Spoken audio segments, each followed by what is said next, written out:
Like so many Catholics in name only, I was a product of kind of poor catechesis. Growing up, I was the chubby kid, I was the fat kid. I didn't really understand my place in the world. I struggled a lot with anxiety and depression, and I lost 125 pounds in 14 months. And that was like the beginning of my life right there. I took this so far, with vanity and whatnot, that as I was losing weight, this is when my life kind of started to unravel a little bit, when I bought into a lot of them. So Don't get married, see multiple women at once, enjoy the decline. In enjoying the decline, you become the decline. For the majority of my 20s up until I met my wife, was just debaucherous. I feel emptier and emptier the more that I would do this. This woman is not only devoted to her faith, but she's kind and beautiful and gentle and would treat everybody with respect. And I'll never forget, she sat me down. She said, "You know what? I pray for you every single day. You have to go and destroy yourself before you understand what you and I have." She's like, "No, okay, let's talk about God." I just wanted to talk about Jesus with somebody because I didn't know anybody that was as dedicated to her faith as her.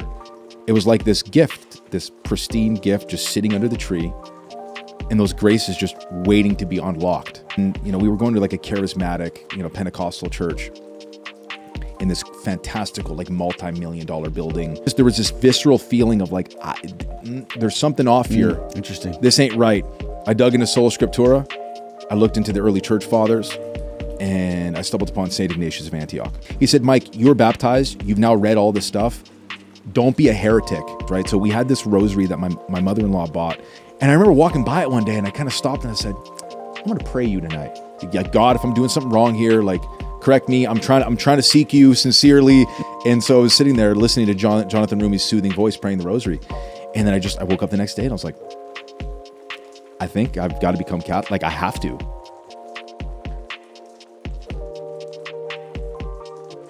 Awesome. Well, Mike Pantile from Canada, welcome to Iowa. Welcome to my home. I'm so thankful that you are here. Keith, this is such a trip, dude.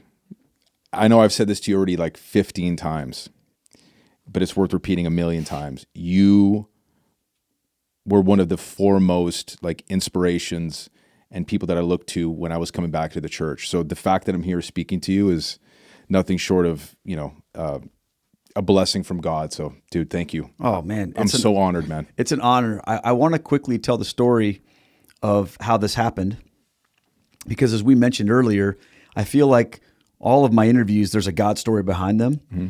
And the God story behind yours starts with your wife, who randomly just sent me an email saying, "You need to have my husband on your show." Karen, I love you. And the truth is, I get those emails, more oftentimes than you might think. But there was something about hers that really, for some reason, I just I need to pay attention to this one. And first of all, I knew who you were because I was already following you on social media. So we'll get into your intro in just a second, but I want to share this real quick. She had talked about how you had come into the church recently, and she says, "I just have a sense that you and my husband are cut from the same cloth, and that you guys will have a really cool connection. So I want you to consider having him on your show." She was very sweet about it. She wasn't demanding or entitled. And she mentioned too that she was coming into the church, and that's my jam. When I hear of people that are in that place, new Catholics like yourself, or people on that journey, that's where I really feel okay, the Lord is sharing this. So anyway, I corresponded back with her just briefly, and then, looked you up a little bit more and was like, yeah, 100%, I need to get Mike down here. So we have our wives to thank for many things, but your wife in particular for that one, and my wife for running the show over here right now. She's producing the show tonight. Your lovely wife, Estelle. It's so amazing to meet you both. But my God story in general started with my wife. So when she was like, "I'm going to send Keith an email," I said, "Don't do that. I don't want to do that." But inside I was like, "Please do that. I really want you to do that." So when she did, I'll never forget. She's like, "Pull over." And she wrote this email. And I think we first talked about this in November. I was like, you know what? I'm just going to give it up to God. And here we are doing it. So like I said, and we're going to talk about my wife. I can't even begin to start with her. like the greatest blessing in my life is that woman. Other than coming into the church, obviously church and, and Jesus Christ being the foremost blessing in my life, she is number 2. I love you, Karen. Amen. Yeah. Amen. Well, let's get into who you are first, and then we're going to go over your story. But Sure. So Mike, you are a men's coach, which that could mean a lot of things. It can mean a lot of things. I don't even know what the title is, but I've had a long history in fitness. I owned a gym for close to 10 years in my hometown of Vancouver. It's called Forza Barbell. I sold it last June. And so coming into the social media space, how it kind of all started for me too was back in October of 2022, I had this aspiration of starting this men's-based page because I had overcome, pornography, overcoming, the red pill indoctrination, which I'm sure we'll get into as well. And I'm like, okay, I want to talk to the guy that's like 2-3 steps behind me, guy that's struggling with porn, maybe doesn't really know how to cultivate his manhood, maybe he's out of shape. And so the whole vehicle for improvement, that's why I say Catholic men's fitness coach, because it's just the easiest thing to say. All the guys that I work with, I'm trying to get them stronger. I'm trying to get them in better shape. We're building the virtues of fortitude. We're building the virtues of temperance. And layered on top of that are these other issues. So overcoming pornography, lust, self-abuse, stuff like that, marital leadership, nice guy syndrome. So there's a lot of things that guys, by the grace of God, trust me with, right?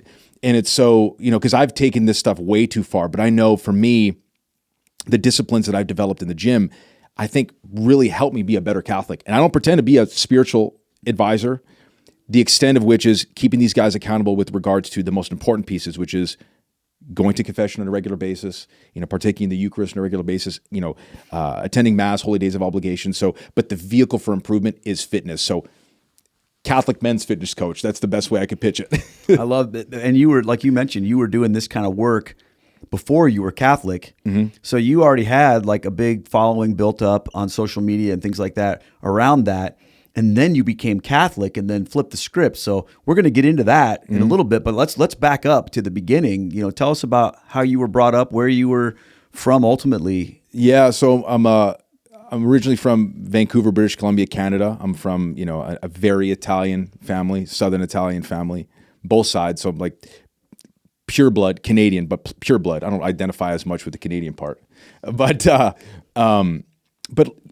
baptized Catholic family.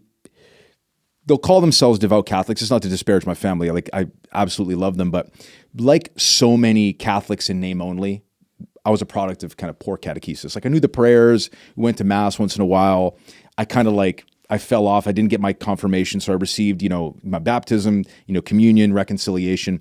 But I didn't come up with like a sort of a staunch faith. I'm also a product of a single parent household. My parents divorced when I was quite young. I have a younger brother as well. And so I was raised mainly by my nonni, my nonno Francesco, my nonna Marietta, who's my great-grandmother, and my mother, who was she had me when she was 21. And so growing up, I was the chubby kid, I was the fat kid. I didn't really understand my place in the world. I struggled a lot with anxiety and depression and whatnot growing up. And I'd like to think, looking back, is probably because I lacked a father. Even though I knew I had a father in heaven, there was that father-shaped hole. And my nonno did his absolute best. And he's like the closest example to a Saint Joseph in the home. And my great-grandmother, I tell this story every time, and I hope I don't choke up here on the podcast, but she was a product of a botched back surgery when she was quite young. She died when she was 91. I was 16 years old. So she was really severely hunchback most of her life. And she had witnessed infidelity. She had lost 4 children, but she had taken in all the orphans in her little town in Calabria. She would devoutly pray a rosary every day. She couldn't make it to Mass. She barely spoke English, so she would just watch it on TV. The closest thing to a saintly woman that I've ever seen. My grandfather, same thing, devout, would pray every day, wouldn't always make it to Mass. And so I'd like to say that it was my nonno's prayers, my mother's prayers, and my bisnonna, my great-grandmother in heaven, who, I think God answered her prayers, because now I'm back at the church, and I'll probably just leave it there before I start, choke it up here on Cameron here. But that was my upbringing. And then, I dropped out of high school. That was a really hard time of my life. I had suicidal ideation for much of my younger years. And then I graduated through a alternative program, and I said, I'm either going to be a criminal or a entrepreneur. And by the grace of God, there was this time, in my 20s where I was working as a first-year apprentice mechanic. I worked for Volvo and I worked for Ford. So I went to trade school because, like, any good Italian young man does. He goes to trade school, and often we become grease monkeys, and that's what I was. But I hated it. I remember this conversation I had with my mother. Always has been so supportive of me, no matter what. I jumped from phase to phase to phase, and she was like, I believe in you, honey. Do whatever you want. Like, I support you as long as you're not getting in trouble. Like, go with what where your heart is being pulled toward. I said, okay, Mom. And I remember this conversation she had. She said, if you hate what you're doing, just quit and go work at that gym that you were attending. And that was Spartacus Gym in East Vancouver. It's been there for like 100 years. And so that's what I did. And I didn't know that was going to be the beginning of like a career in fitness. I was like, at this point, I had gotten into powerlifting. I'd picked up lifting weights like 13 years ago. And I'm only like barely 5'11", so I'm not a tall guy. And so I was like 240 pounds when I started lifting weights. And my whole thing was, I'm going to make my shoulders and my chest so big that my gut's not going to look that big. Well, it didn't really work out that way. I try to do that every day, man. Dude, when you're Italian, that's not hard. That's not easy to do. So I tried to do that and failed. I ended up being like 300 plus pounds competing in powerlifting, but I looked like the Kool-Aid man. There's like this photo that I have after a meet where I'm wearing this red shirt, and I'm like, man, I look like a circle. And so it was shortly thereafter that I decided, I'm going to lose weight, and I don't know how this is going to be done, but I'm going to do it. And anyways, 14 months later, I started tracking my food, paying attention. I would go on what I'd call my fat guy walks for like, a couple times a week. I'd go for 20-minute walks, and I lost 125 pounds in 14 months. And that was like the beginning of my life right there. And then from there, I met some people, and I quit, I got let go of from that gym and started my own little studio in this like dusty little basement of this like real estate office. So like these old guys would be playing ping pong in the background.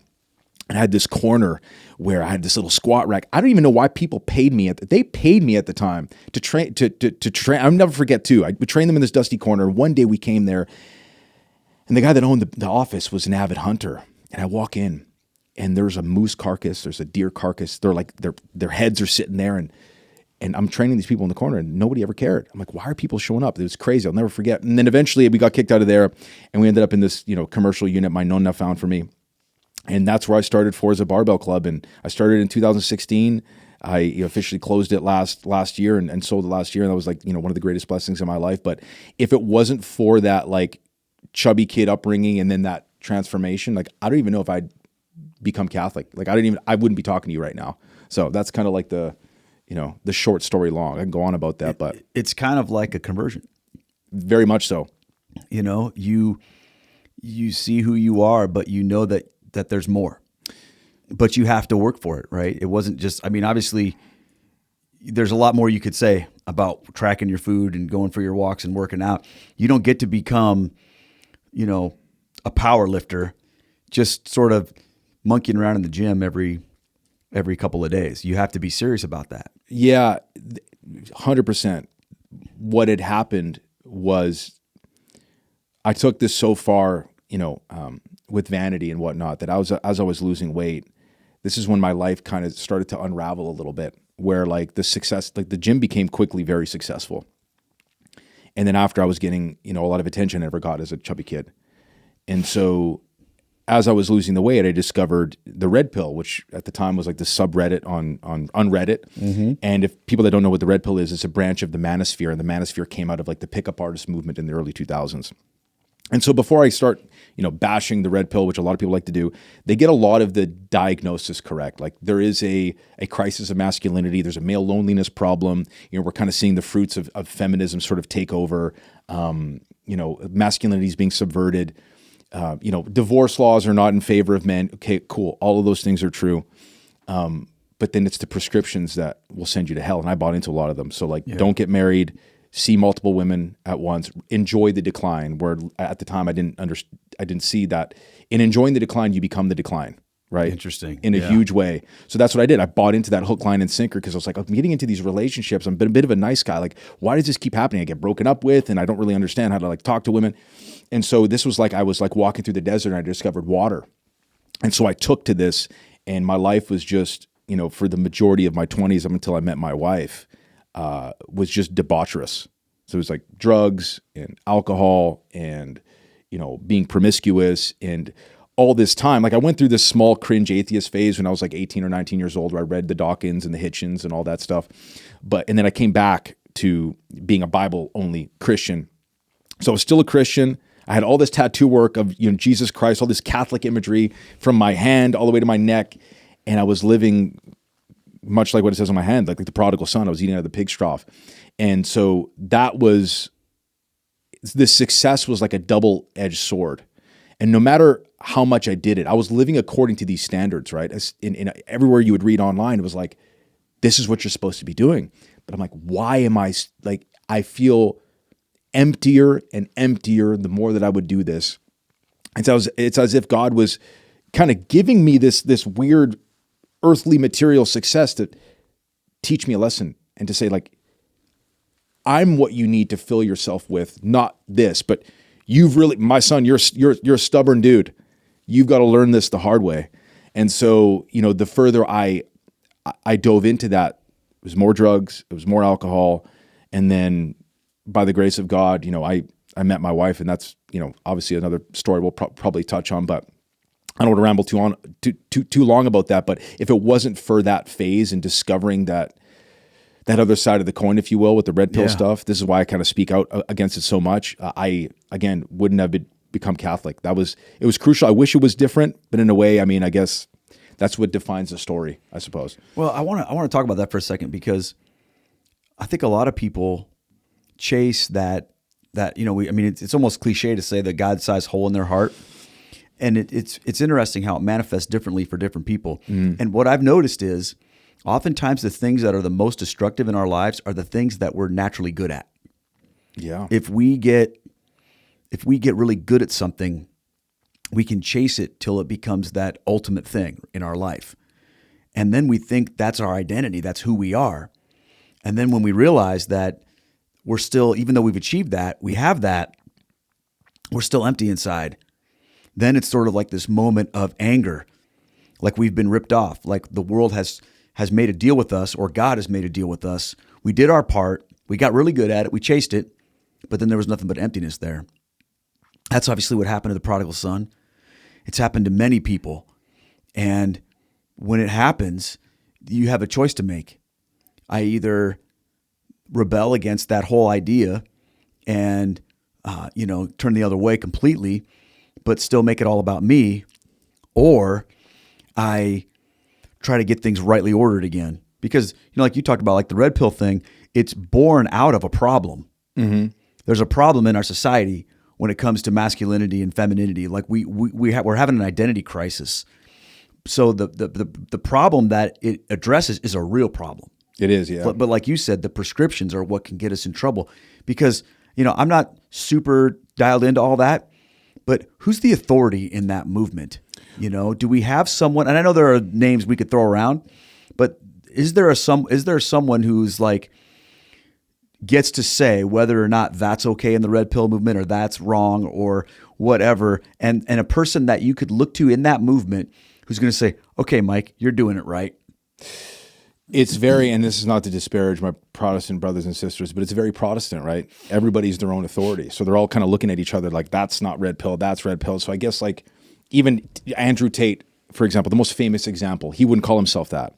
I guess you would call the godfather of the red pill. And again, like this guy gets a lot of things correct. It's, again, the prescriptions, but it's important to identify that error grows best under the shade of truth as well. Oh, yeah. And that can become very, like, it's very insidious. You don't understand how that's actually like this like slow growing like malignancy. It would be like Rollo Tomasi. He wrote the book The Rational Male, which has a lot of these things that are a lot of guys would agree with, and then these prescriptions that are just like way off of the deep end. And so guys that don't have fathers that have shown them what like chastity is, what virtue is, what living the faith is, they'll see this and they kind of look at the dating landscape and they're like, yeah, this is the solution. And it doesn't come from a bad place always. Like for me, I was just trying to understand how I could interact with women, because nobody could teach me that, because I was raised by a single mom. My grandfather couldn't teach me how to, interact with women. So I felt comfortable around women for much of my life. So I'm like, okay, but that breeds a nice guy syndrome. That doesn't breed manhood. So I'm like, I found this stuff and I said, okay, now I finally feel like a man. But it was fundamental bad stewardship of these gifts God's given me. Like, praise God, I can talk fairly well and, fairly, charismatic. I'm good relationally, but I was misusing it. And not only was I not only was I sinning, but I was also an occasion of sin for other people as well. And now, this is why I try to bang on that drum so hard, because once you've experienced, some guys are like, it's easy for you to say you've experienced it, but I think and I'm not trying to be a father to these dudes. I'm not the answer to Tate or whatever. I think we all are the answer. You and I and, other virtuous fathers that have maybe been there, done that are raising their families virtuously. I'm not pretending to be like the father, but a good father would say, hey, listen, you don't have to actually commit the same things that I did, same sins that I did, to know that they're bad for you. Here's the alternative. And that's what kind of was the whole inspiration behind my social media page. I'll never forget, we moved from my hometown of Vancouver, British Columbia. This is way after I met my wife. And then obviously we were married. And I said to my wife, I said, Karen, take a picture of me. I'm going to start this man page. I had no idea that it would result in you and I talking, but I know I'm like, listen, I've been on the other side of this coin, and it's depressing because I realized imprinted on the hearts of every man is the desire to be a patriarch, whether that is in the clergy, you're a spiritual father, or you're a father to your actual children. I just wanted one woman to love, and for one woman to love me and to be dedicated to her and to our family. The problem with living in such a way was that I met my wife. It was complete happenstance, because I was, again, a degenerate at that time. I'll call myself that. That's exactly what I was. And I saw this picture of Karen online. She had competed in powerlifting, and I knew everybody in the powerlifting scene in Vancouver. And I said, I'm going to send her a DM. I'm going to shoot my shot. And so it didn't come from good intentions. I was like, she's beautiful. I'm going to reach out to her. And so we started talking, and then, anyways, long story short, we met up in person, and I was amazed. I was like, this woman is not only devoted to her faith, but she's kind and beautiful and gentle and would treat everybody with respect. And it actually seemed like she actually just kind of cared about me for me. She kind of called out the caricature right away. This isn't you. You're acting a certain way. I didn't know what to do with that. Since you're calling me out, you're absolutely right that this is not who I am at all. And I felt like the first time I met a woman that kind of loved me for me, and I didn't know what to do with that. And so I was still coming off the heels of this, all this red pill stuff. And we dated for a time. This was right when COVID popped off. And after a month, I kind of sat her down and I said, I can't do this. It was too real for me. And I realized now, looking back, that, in treating myself and other people like kind of cheap sexual objects, that's all I felt like I ended up being worth. Yeah. How can a woman love me and care about me for me? This doesn't make sense. This scares me.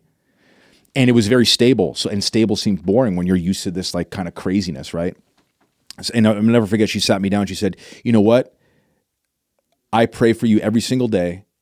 You have to go and destroy yourself before you understand what you and I have. And I was like, yeah, whatever. And then I just descended further into madness and chaos. And I'll say this in humility too. I drug her through the mud. She would get text messages from me when I was using drugs or drinking and going on benders and all these other things. And she always took it with such grace. She always prayed for me. And I don't understand why, just because she's got the genuine heart that she does. And then it was, I woke up one morning and I realized I was done with this. I couldn't do this anymore. I was at the end of myself. I wanted the embrace of death. I wanted to die, man. It was so over for me internally. And so I remember a good friend of mine, a Christian friend of mine, Spiro, he sent me this song, and by Seven. I don't know if you know the rapper Seven and Hog Mob. They're a Protestant group, but they're amazing. And it was a song, Sovereign. Everybody should check it out just because it had such a huge impact on me. And I ended up just bawling my eyes out, like pouring myself out, so many tears. It was dry. And I woke up and I said, I have no real Christian friends. I'm going to reach out to Karen. She didn't, I said to her, you don't have to respond to me. You don't have to hang out with me. I put you through enough. And being the person that she is, she's like, no, okay, let's talk about God. I just wanted to talk about Jesus with somebody because I didn't know anybody that was as dedicated to their faith as her, I should say. And so we met up at Spirit Pacific Park in Vancouver. And at that time, I was looking at her, she was looking at me. We did not want to get back together. This was just, and I figured to myself, I said, if the worst case scenario was I ended up getting a really solid Christian friend out of this, I'm like, that's good. Like I was starting to come around. And then we started to hang out more, and she reached out to me. She said, I heard, you're trying to quit drinking, so why don't we just go for dinner, just hang out as friends? And then it was 8 or 9 months later, we were married with a kid on the way. And that was like, I look back at how that could have gone and how it went. And I'm so grateful thinking about the life that I have now with, our daughters, Amade and Serafina. We have a baby on the way. We have this home, we have this beauty in our life. And I'm like, the fact that Christ allowed that to happen is, I can't even put it into words. That is powerful. I thought that was very interesting what you said earlier about, what is it, that the lie grows under the tree of a truth? Yeah, sometimes a lie grows best under the shade of truth. And what that reminded me of, listening to your story and saying that, is how the devil works. Mm-hmm. I mean, he came to Eve in the garden with some pieces of truth, okay? And he came to Jesus in the desert with some pieces of truth, right? He quoted the scripture to him. And, I think sometimes we're on such a lookout for these big lies that we don't realize how the most dangerous lies are the ones that are wrapped in a little bit of truth. Sometimes even in a lot of truth, there's just a little bit in there. And I think like the whole red pill thing, that's addressing a need. Those desires that men have to know how to talk to women and to know how to find their manhood, those are good things. God created us with that. But what happens is when you detach that from a relationship with God, because God is Father, and inherent to fatherhood, you mentioned it too, Mike. You were like, without a father, who's in charge of us? Who do we do? And so what happens is we look to other people that are just as screwed up as we are, and we just want to be led. And when we don't have that, we just spiral, right? But what you were describing is, it's interesting because the Father was leading you through the woman, which people might hear that and go, wait a minute, that doesn't happen. No. Think about the Blessed Virgin Mary for a minute. The Father led all of us through a woman in a certain degree. Think about that, right? It's true, isn't it? And if we think, even with everything you're saying about what it means to be a man, all this, you also still acknowledge that God used this woman in a powerful way to bring you back home, prodigal son, right?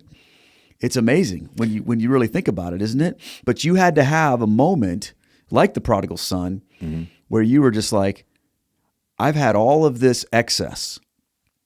Think about what the excess he had. You had all that excess, right? I've chased that as far as it'll take me, and I'm starving. What originally drove him home was his hunger. That's what caused him to set up, or to come to his senses and say, I've sinned against God and against my father, and you had walked through that road, but the Lord brought your wife into your life.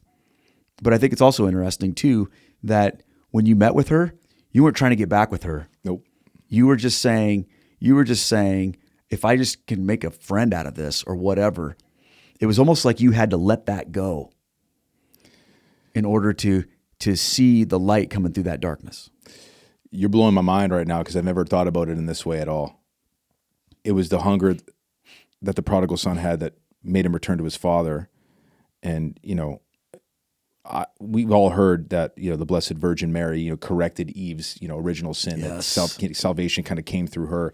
But thinking about it in such a way like this is kind of just has me speechless, but I'm completely unashamed to admit it. Like we talked about at the beginning, my God story began at baptism. And so now that I've come back to the church, it was like this gift, this pristine gift just sitting under the tree, and those graces just waiting to be unlocked. And this whole like windy road. I love that. Waiting to be unlocked. It's waiting to be unwrapped, waiting to be unlocked. Just sitting there in the corner, just like this little thing. I had no idea how much power that had, that indelible mark, right? That no matter how far you try to run away from it, you can't. You can't. That's right. And if it wasn't for my wife, that would not have happened. So this is why I think it's so silly that like men and women are so pitted against each other right now. Yeah. We're pointing at each other. It's like, okay, it's feminism over here. Okay, Val. Okay, it's the red pill guys. It's toxic this or that over there. It's like, okay, cool. Like, this is what the devil wants. Absolutely. And you're absolutely right. That had to like die in my brain because I was told like, man and woman can't be friends. And here I meet this amazing hearted woman. And I'm like, I'm not going to be friends with her. Like, look at how she's treated me. Look at how she has shown me the love of Jesus Christ. And he's shown me himself through her. I'd be a fool, even in my debauchery, even in my, being completely enslaved to my sin. I could see that. And I could see that. And if it wasn't for her, I wouldn't have become Catholic because the motivation, even for that, it was a grace cookie that God just like launched out of the ether. It was the end of 2023 and I was sitting there, and you tell me if I'm bouncing around too much, man. No, I love it, man. No, like it was the end of 2023. 2023 was the hardest year of my life. We had just moved. I'd woken up one day. I had a long-standing problem with alcohol that still stuck around throughout my early part of my marriage. And when my daughter, my oldest daughter, Amadea, was born, I woke up hungover one day. We had just bought a place in Vancouver. I was at the gym all the time. And I was sick and tired of being at the gym 12, 13 hours a day, providing for my family and being a really terrible husband and father. Just put it out there. I was like, I was one of those guys that hung his hat on being a provider, and that was it. But I wasn't good at home. I woke up one day, I said, Karen, my family was kind of all over the place. They love her to death. But when you have little kids, like you need a different kind of support that only I think like a woman's parents can provide. At least that's what we discerned at that time. So I said, Karen, I said, okay, she was born in Lebanon. She was raised in Edmonton, Alberta. That's where we live. I woke up, I said, we're going to sell our home. We're going to build a home near your family. And that's going to be kind of like my initiation into manhood. I'm going to put my family on my back. I'm going to leave everything that I've known behind because my gym was even a kilometer away from where I grew up in East Van. That's all I knew. Everybody knew me as the guy that was like, Mike's never going to leave East Van. And so everybody was shocked when I did. So we sold our home. The timing in which that happened was only God could have done because we bought low and we sold high, and it was incredible. And it was, God had his hand. Looking back, I can't believe I stressed as much as I did because God was like, I got you. Why are you stressing so hard? I got you. Anyways, we got there and we had, it was a few months. I had to rebuild a certain amount of income to afford this home. And anyways, by the grace of God, I did. But 2022, 2023 was clouded with so much. It was so much alcohol and instability.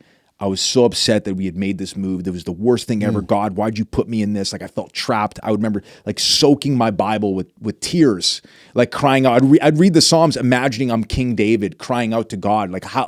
Why am I love you. I'll never depart from you. But why did you let this happen?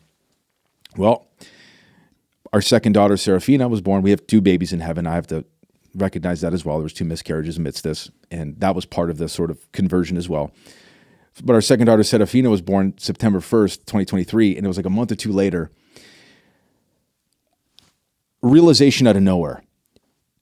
I said, I've spent all this time worrying about money and finances and being successful and providing for my family, but I don't even know how to defend my position. I was a Protestant, but I was like a non-denominational, like Bible, if it's on the Bible, like very, very low level. I barely even knew what Protestantism was, I'll be honest with you. You just started going to church with Karen? Is that what happened? Like, yeah, that's what happened.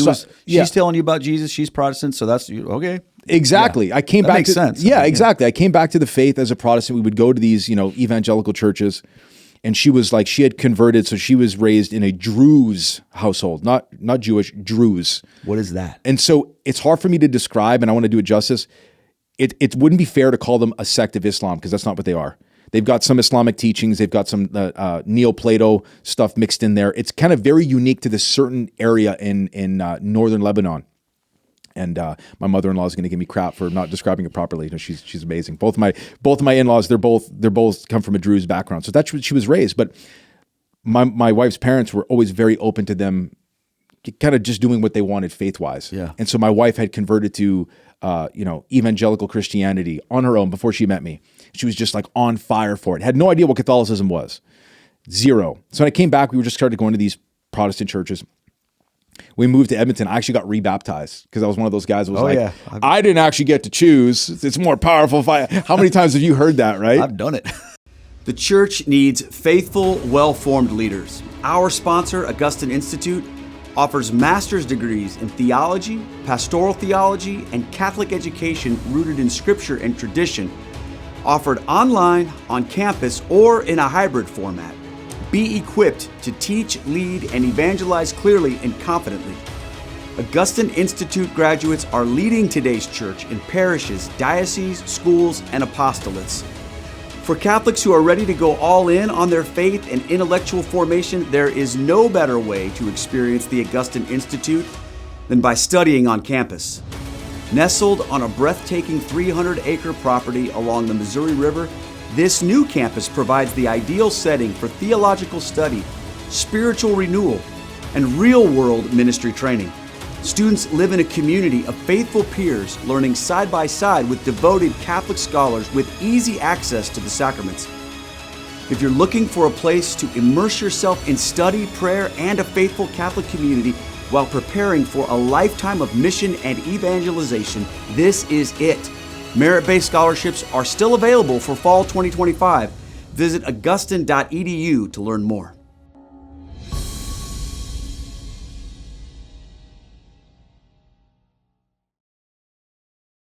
Right? Well, I haven't done it myself because I didn't get baptized till I was 12, so I remembered that. Oh yeah. But I've been a part of rebaptizing other people, back in the day when I was a pastor. Did you have to get a conditional baptism as a Catholic?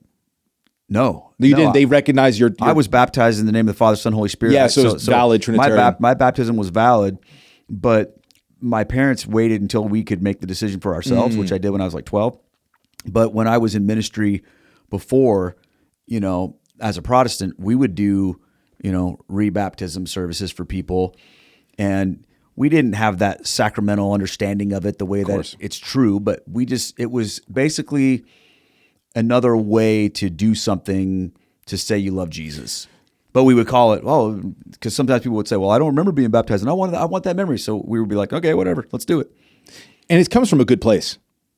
Yeah, but it's just ignorance, really. It's ignorance. Yeah, no, it is. It's total ignorance. It comes from a good place. Because let's be real. I mean, to be fair, most Protestants that have a well-formed understanding of baptism would never do that. True. Right. So most Presbyterian, denominational, Lutherans, you're not going to find that in those churches. So I just want to be clear before I start getting all the hate from my I agree friends that are it's more of the Pentecostal or the non-denominational kind of thing where you see that. But I've been in those situations, so I get it. So you went ahead and did that then. I think the important distinction here is low church Protestantism. Gotcha. Yeah, because I've got nothing but, not that I don't have respect for them, but I have a tremendous respect for the Presbyterians, the Reformed Baptist, Calvinist guys. They're not going to do that. They're way different. Well, the Reformed Baptist isn't going to baptize a baby anyway, but right. Yeah. But they have an understanding of that on a deeper level. Well, a Baptist, now we're kind of getting the weeds here, but a Baptist would do that because what they would say is you never were baptized. Right. Because they would say baptism is by immersion only and as a person who is able to make that statement of faith. So they would look at a guy like you who was baptized as a baby, Catholic, and they would say that didn't count. So in their mind, they're still not quite saying you can be rebaptized. They're just saying you never were baptized. That's so interesting. Isn't that interesting? But like a Presbyterian or some denominations that do infant baptism, they would say, no, we're not going to do that again because you were validly baptized. They believe in infant baptism. And that's one of the distinctions that people have to understand about Protestantism is when they say, well, what's the Protestant view? It depends on which Protestant you're talking about. That's what gets so confusing for me. And that's what kind of led to this revelation too, because the Lutherans would hold the same thing as the Presbyterians as far as infant baptism goes. And I'm like, okay, you're kind of looking at all this, and that's kind of precisely what led. Yeah, which I get that, but you were in a low church, very very low church, which means they didn't have those kind of higher views of that. There was barely a cross in any of these places. Yeah. It was, and all these people were great people. Yeah. But I'll never forget sitting in we were going to a charismatic Pentecostal church in this fantastical, multi-million-dollar building. It had been in the family forever. And I'm not trying to demean these people because, again, they're good people, and I know they love the Lord. And there's a couple things that came to mind. There was one, we were doing the communion, but it was the little cracker on the grape juice thing. Like the The two in little one one package. Yeah, I know what you're talking about. Yeah. And I'm doing this. They're like, let's eat the flesh and drink the blood. And I'm doing this. I said, this is crazy. I didn't understand like transubstantiation of the Eucharist at the time, but there was this visceral feeling of like, there's something off here. Interesting. This ain't right.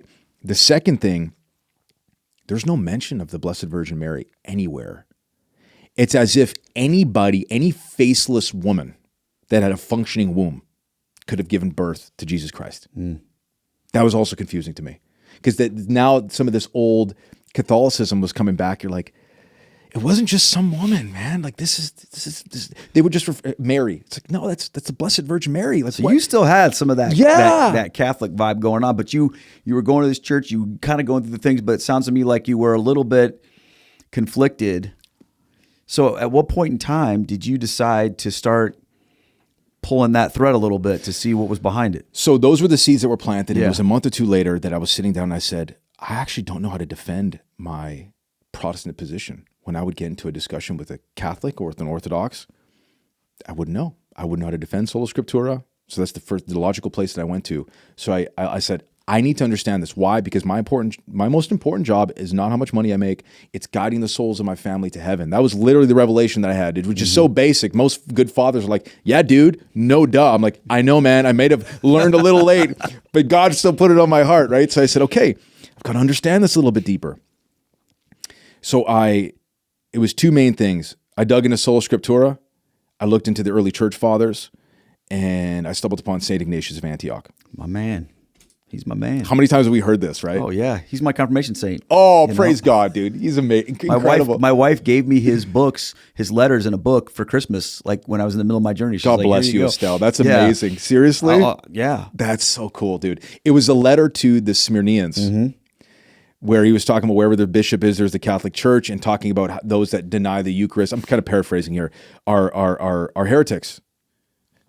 It's okay. And I have to give a shout out to Joshua Charles. His Eternal Christendom blog, where he has all the early, patristic writings.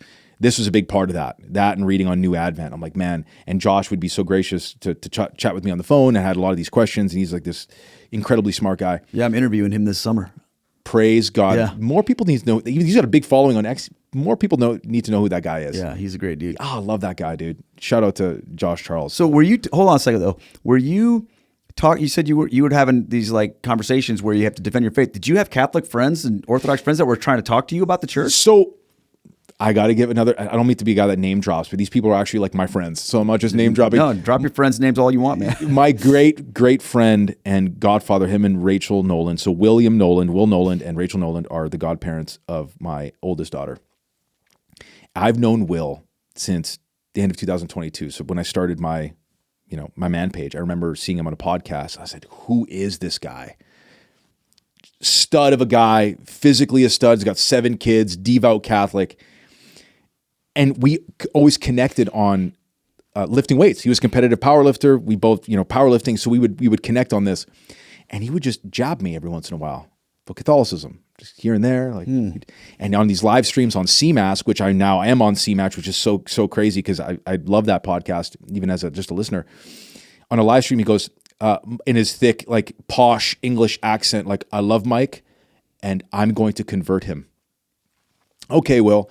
And so he was the guy that would come to mind over and over again. And I would send him these things. I'm like, Will, what do you think about this? Like, where do I need to start? Like, I'm trying to understand the faith. And then he said this one thing. And because me and him are kind of extreme guys, I connected with this. He said, Mike, you're baptized. You've now read all this stuff. Don't be a heretic.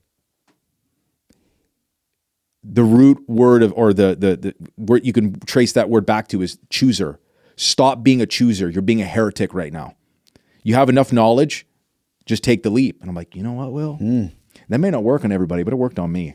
Now, were you talking to Karen about this Catholic stuff when you were going through this, or were you?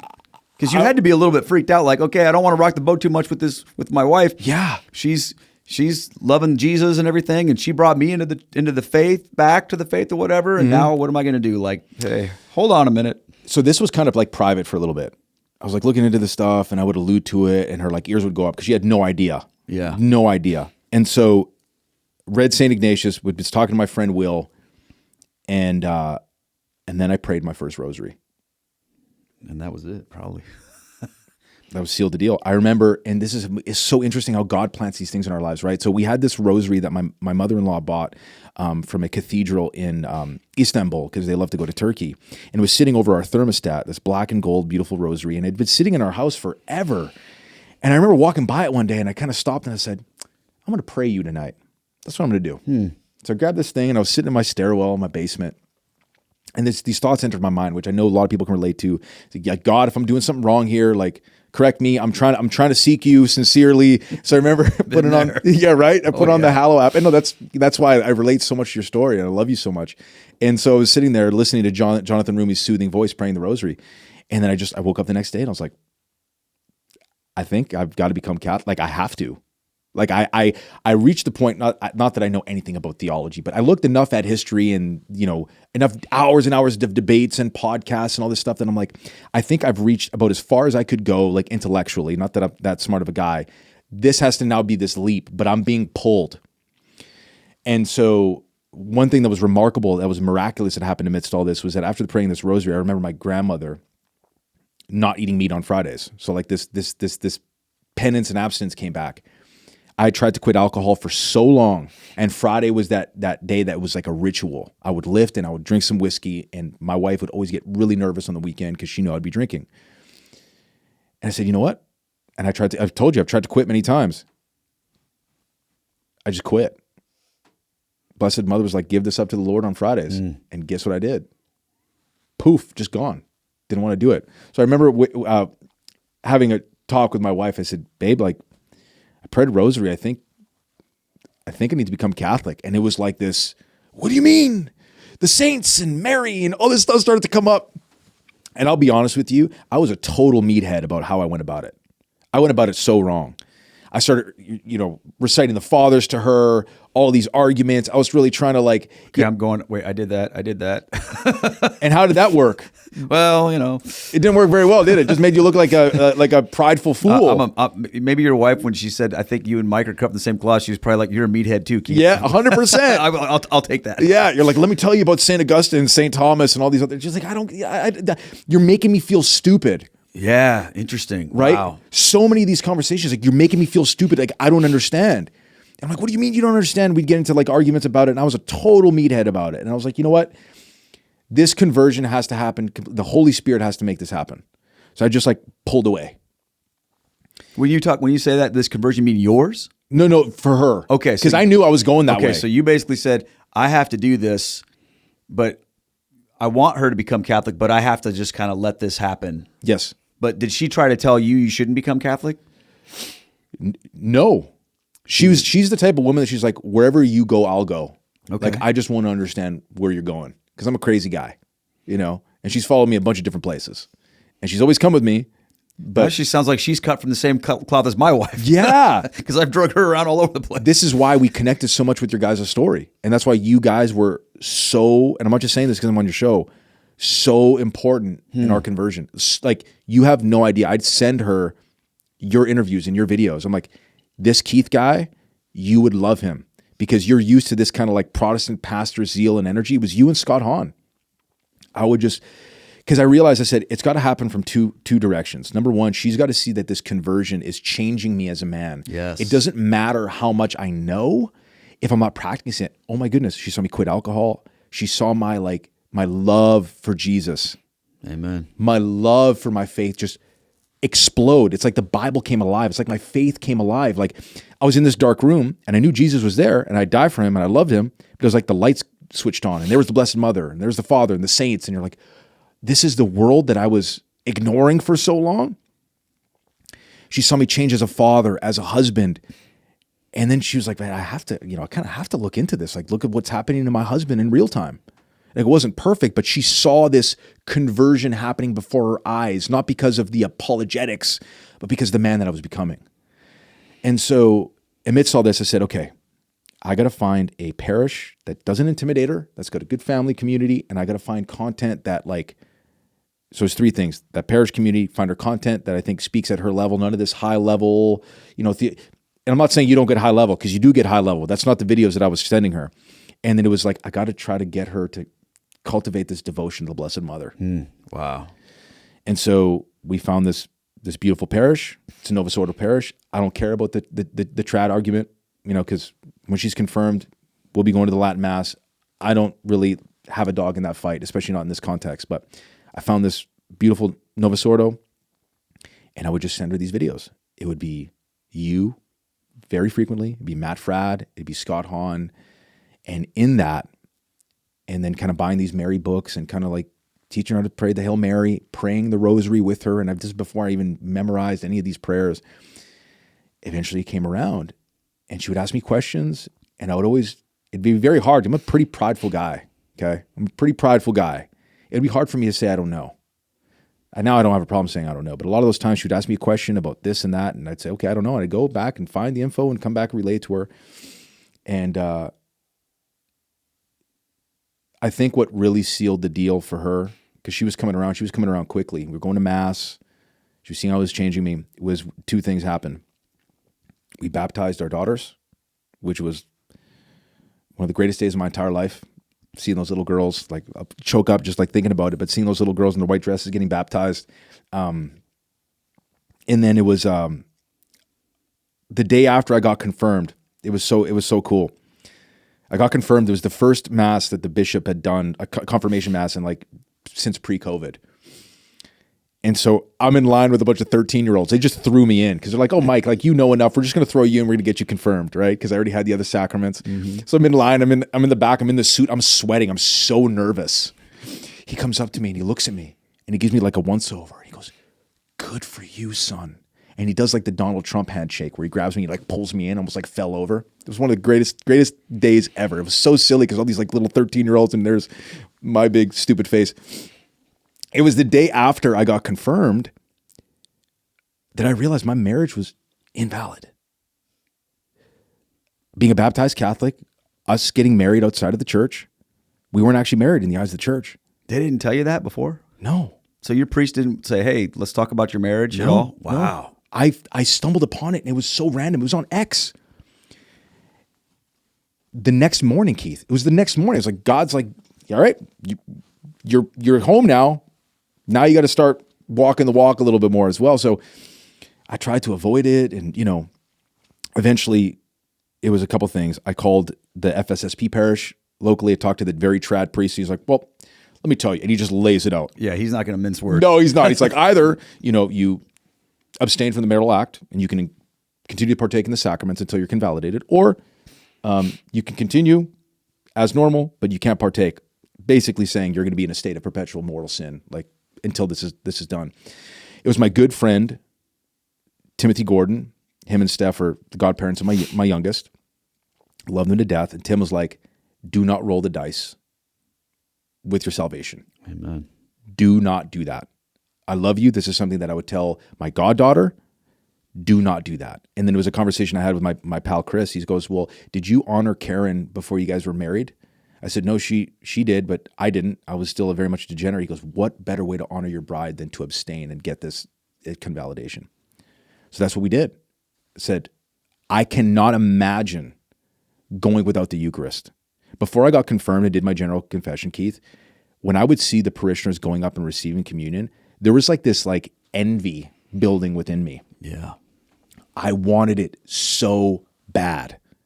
So there was this really hard situation where I'm like, I'm very much attracted to my wife. She's the most beautiful woman in the world to me. Like, I love her. I love Jesus more though.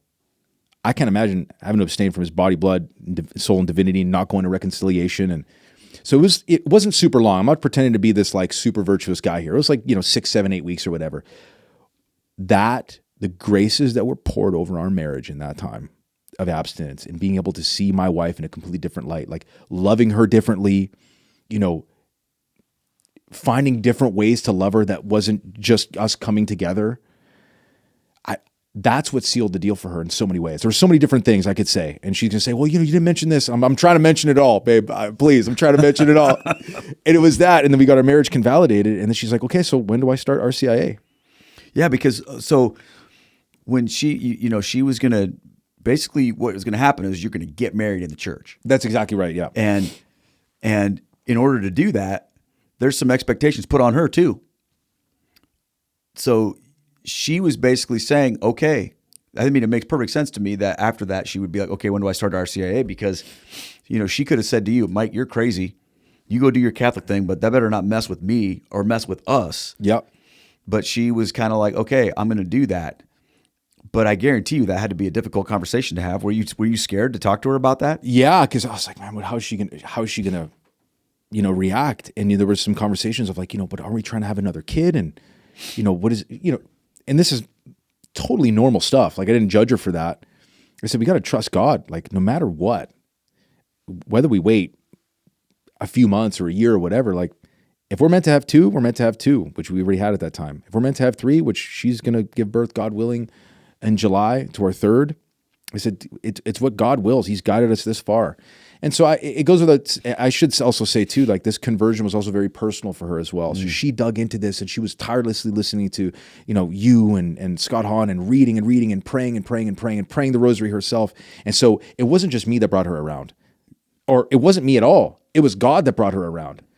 When she finally was like, I want to go where my husband's going, but I don't know where I'm at yet. It's like that little space that she opened up in her heart. Yeah. The graces just flowed in. And then now she has this understanding of like, this is where she's supposed to be. And it just came to mind. And I just want to share this. She started RCIA and I'll never forget and she's almost done. Praise God. She'll be confirmed in Easter. They're giving us a tour of the parish and we get into the tabernacle and we're all sitting there and I look over and she's crying. She's crying. She's like, I said, babe, like, are you okay? She goes, he's really in there.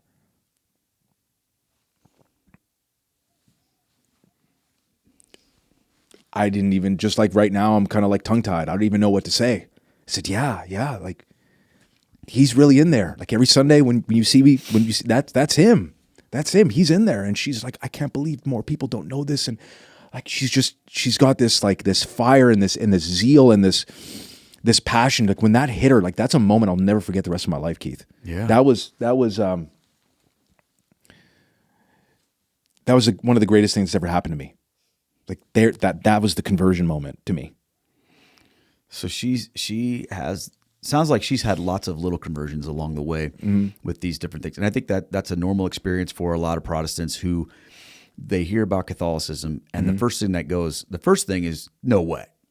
Totally. And then when you go, well, why not? Then you start thinking, well, there's this, the saints, Mary, blah, blah, blah, purgatory, whatever, the Pope. Yeah.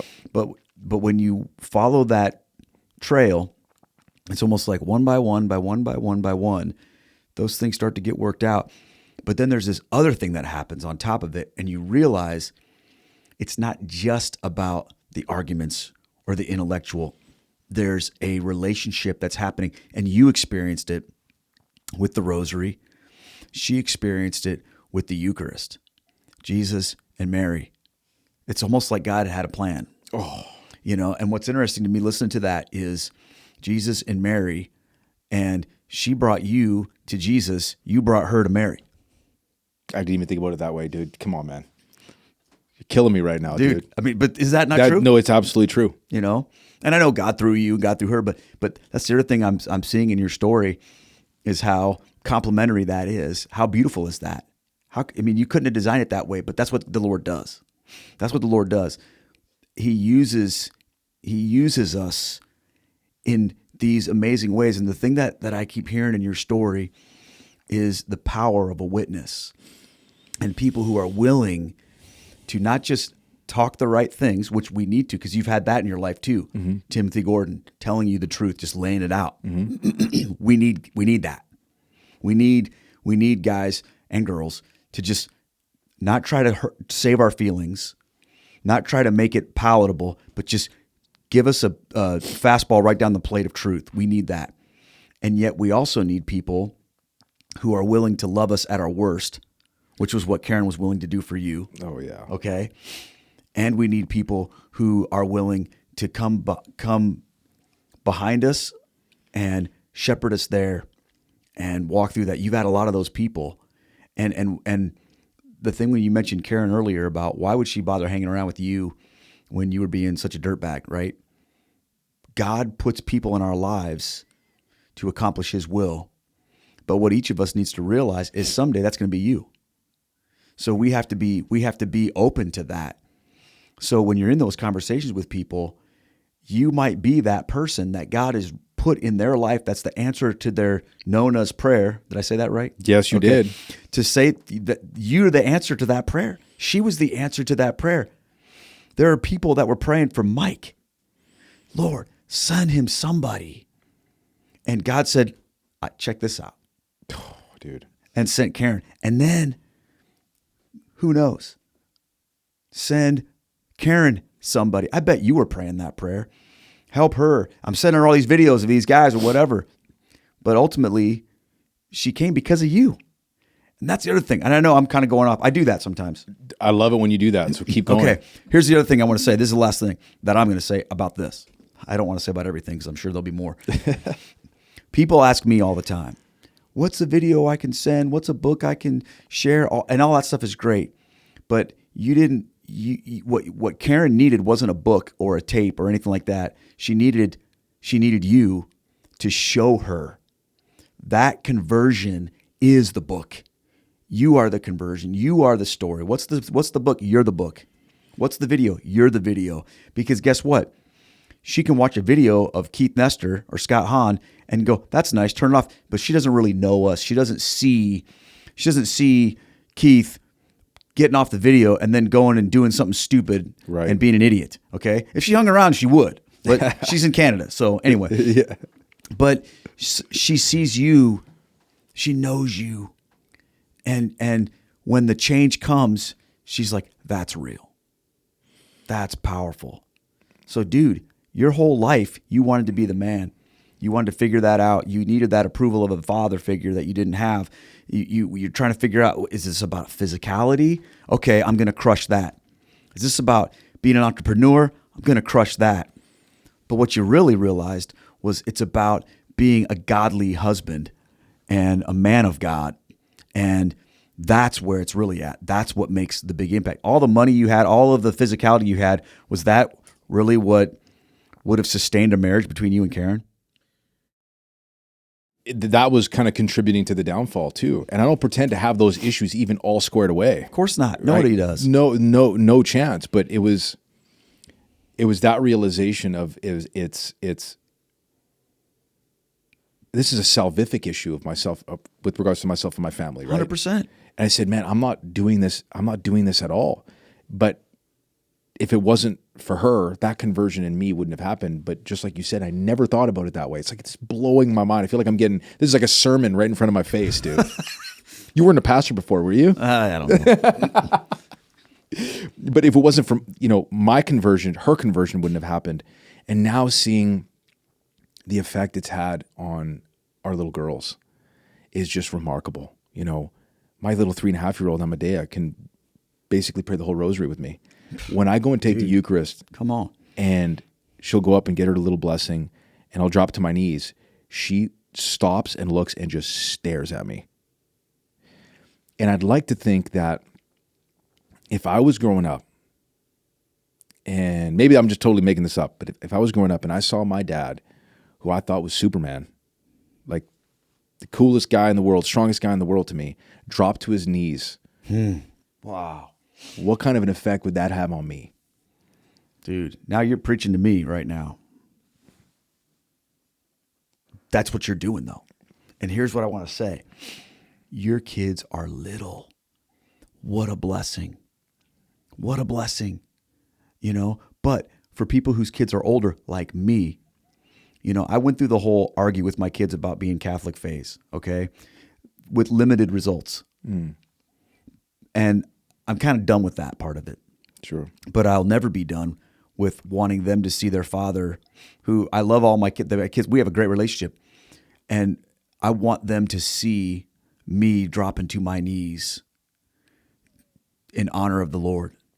There's a lot of reasons why I receive the Eucharist on my knees, Me too, yeah. And I never really thought about it until you said it that way. But that's one for me is I want that to be a witness, not just to my kids, but to everybody's kids, that in the presence of our Lord and the sacrifice of the Mass and the Holy Eucharist, where else are you going to be?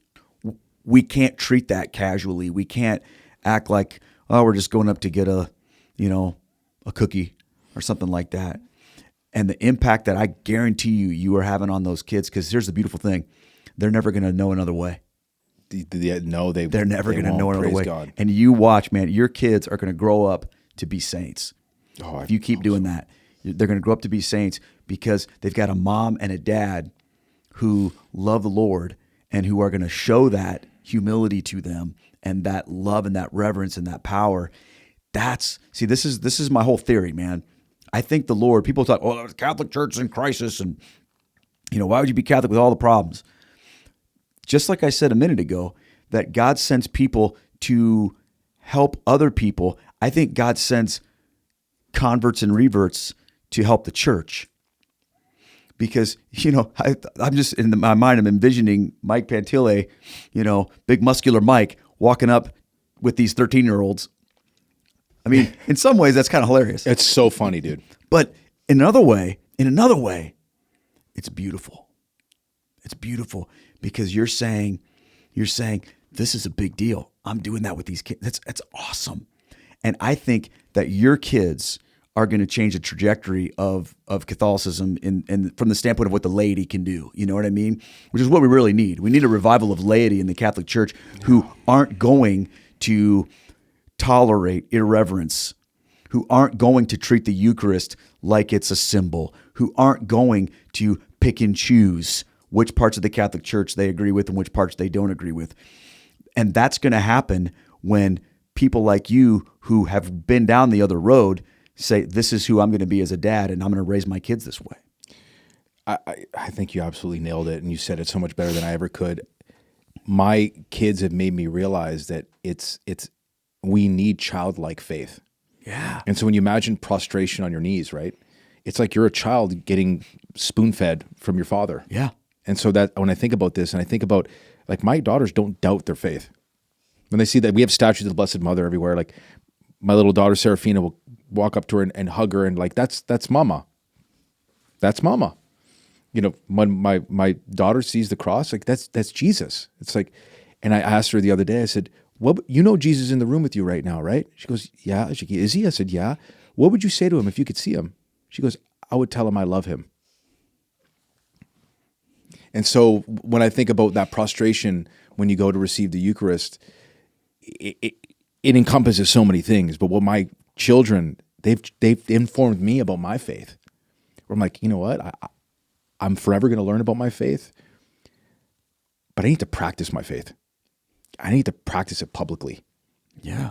For my own soul, but for their souls as well.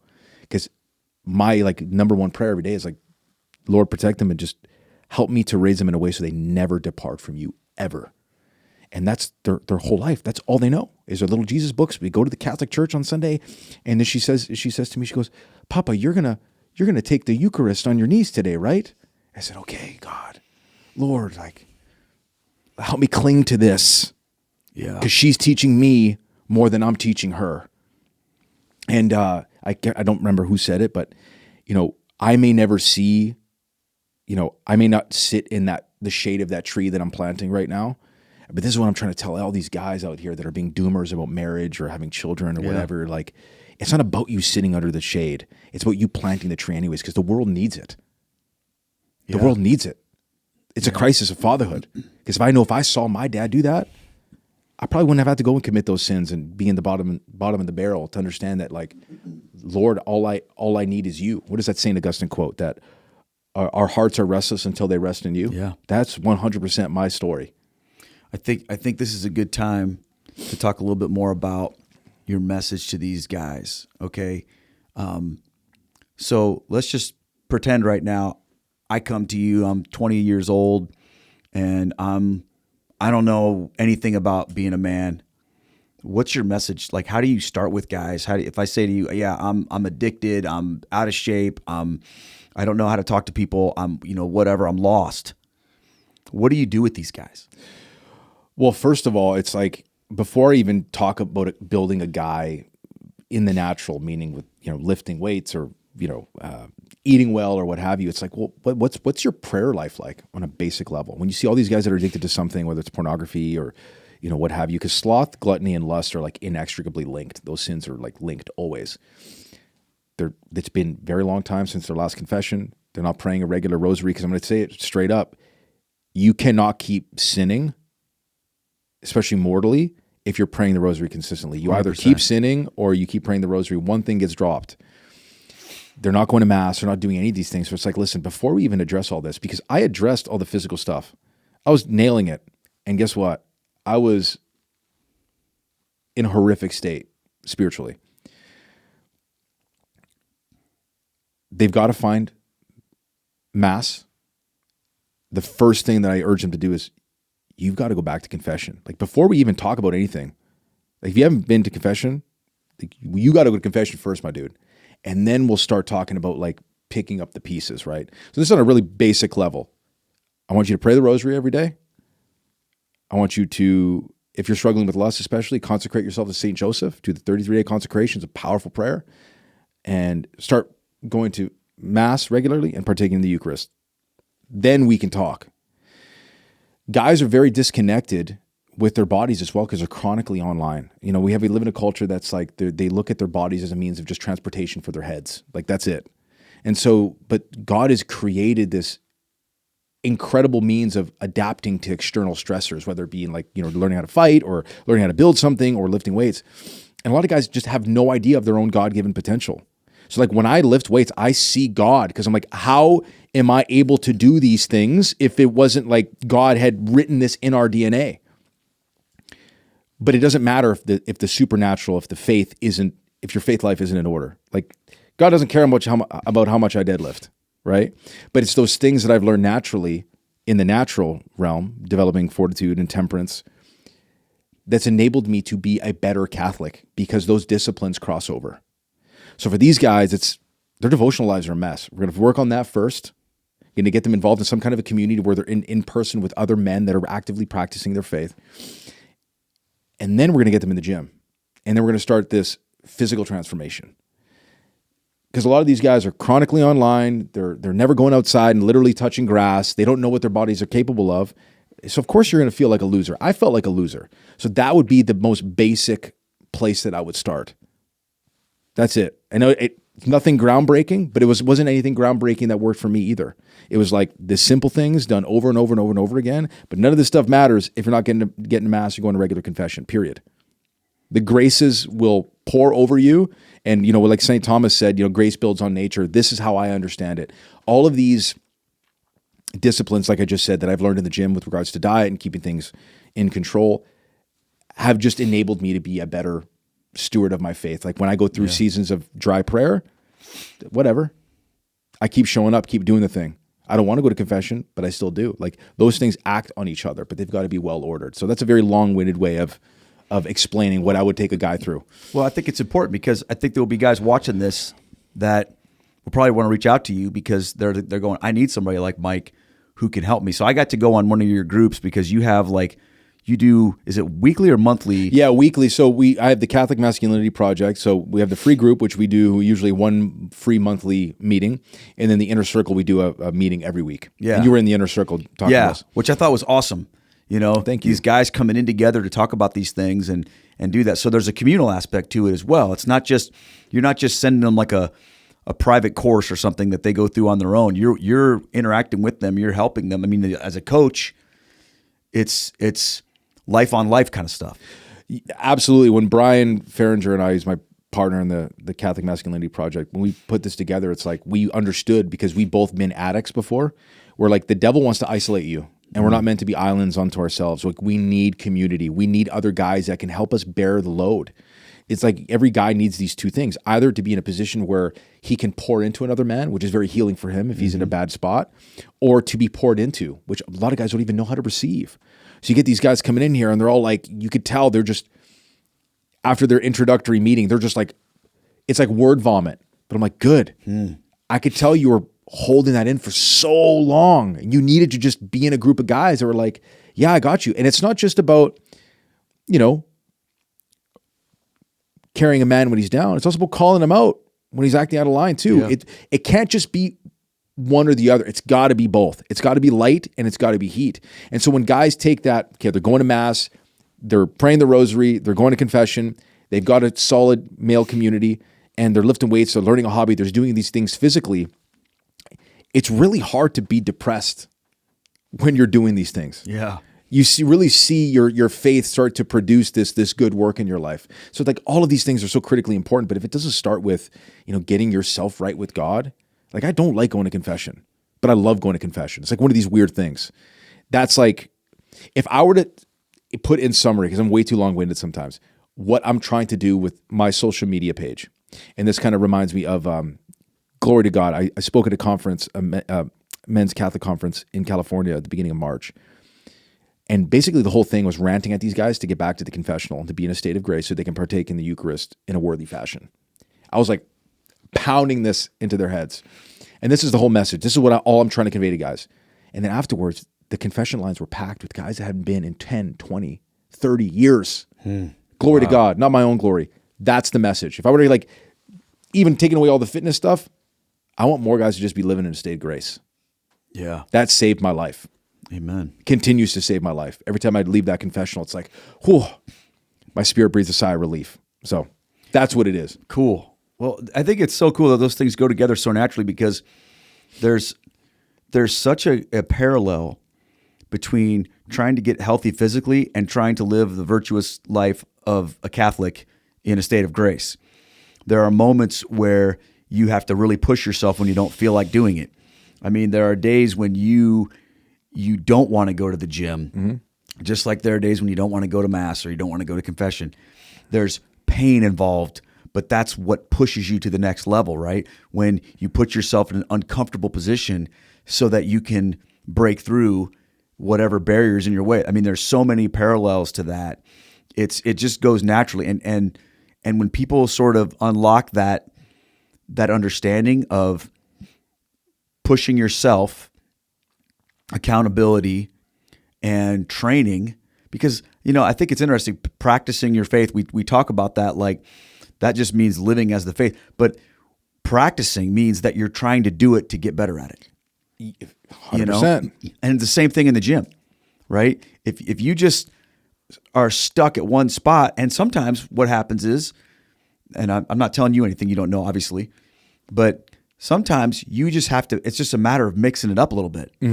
If you've been doing the same bench press routine for 5 years and you haven't really progressed, sometimes you need to change up what you're doing. In the spiritual life, if you've been doing the same thing over and over and it's starting to feel dry, sometimes you have to find that new thing. And what was the way that you talked about it earlier? It was like the present under the tree. Okay? Right, yeah. I think about it a lot like in Matthew 13 when he talks about the treasure hidden in a field. Right, exactly. How like you get that box, you open it up, and I mean, think about it as a Catholic. If you just open the box and you grab the first thing up there and you just stared at it and you were like, this is beautiful, cool. You want to do that and it's legit, but there's a lot of other stuff in there too. And sometimes you have to go, okay, this is great. What else is in here? And it doesn't mean that you discard this. You just sort of just set it there as something that you've experienced.